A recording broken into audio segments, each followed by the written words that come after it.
શું તમને પણ આ રીતે મોબાઈલ જોતા જોતા ગરદનમાં ક્યારેક દુખાવો થઈ જતો હોય છે? તો આ દુખાવા પાછળનું કારણ શું છે? તો એ આપણે સમજીએ. સ્પાઇનમાં આ રીતે ઉપરથી નીચે બધા મણકા આવેલા હોય છે.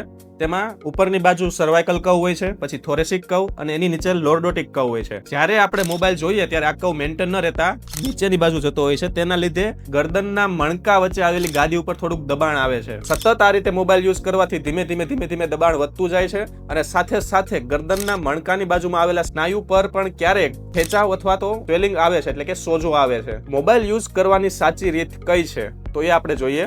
મોબાઈલ યુઝ કરવા માટેની સાચી રીત આ રીતે છે કે મોબાઈલ આપણા આઈ લેવલ સામે આવે, જેમાં ગરદનનો ભાગ સીધો રહે. આ રીતે મોબાઈલ યુઝ કરશું તો ગરદનના મણકા વચ્ચે આવેલી ગાદી ઉપર થોડુંક દબાણ આવશે, પણ આ રીતે આપણે મોબાઈલ યુઝ કરીશું તો ગરદનનું અલાઇનમેન્ટ પણ સીધું રહેશે, ગાદી પર દબાણ પણ ઓછું આવશે. આવી જ રીતે ઘણી નાની વાતોના લીધે આપણને દુખાવો થતા હોય છે, જેને આપણે નજરઅંદાજ કરીએ છીએ. આવી જ ઘણી યુઝફુલ ટિપ્સ જાણવા માટે અમારા આઈડીને ફોલો કરી લેજો.